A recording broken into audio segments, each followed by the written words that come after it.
Hey there, Scipio here, and I'd like to tell you things are going amazing with the lift kit install. Today, CJ and I started the rear suspension, basically shocks, springs, links, and rear track bar. And like I said, I'd like to tell you it's going amazing, but we just ran into a snag.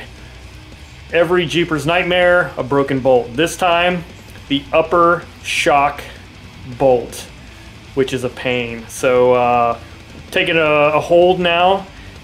We've been PB blastering this, but I decided to stop and continue to PB blaster all the rest of them so we don't break anymore if we can help it.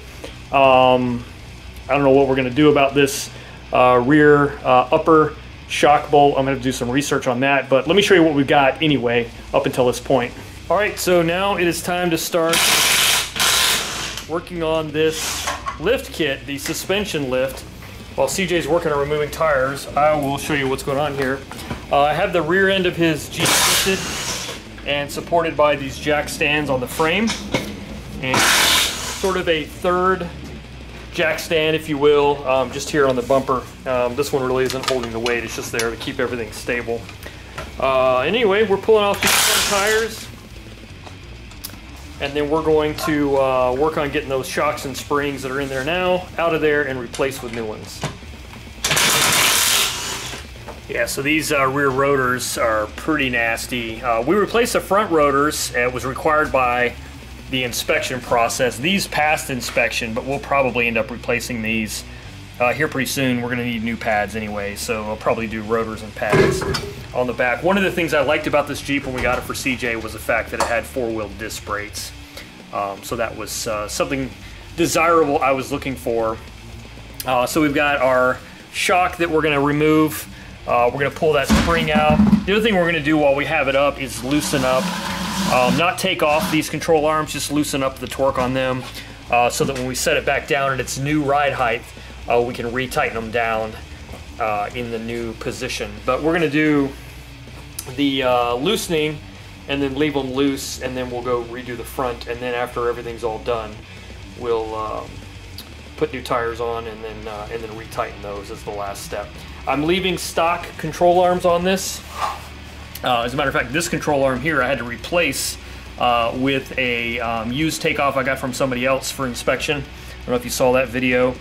The control arms are okay, so I didn't really want to spend the money, to be honest with you. It's quite an investment to put all new adjustable control arms, and if I was going to replace control arms at all, I may as well do adjustable. So I think we're just going to wait until one of these bushings starts to fail on us again, or we have problems with them.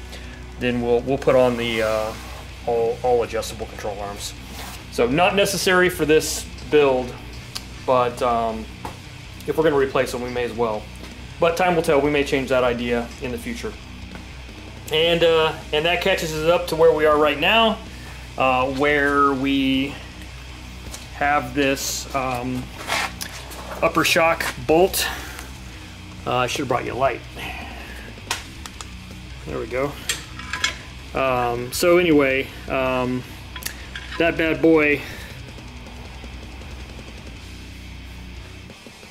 boy just snapped off on the inside. So we're gonna have to figure out what to do about that, but in the meantime, see, we have the springs out, we have our Swaybar links off, lower shock mounts done.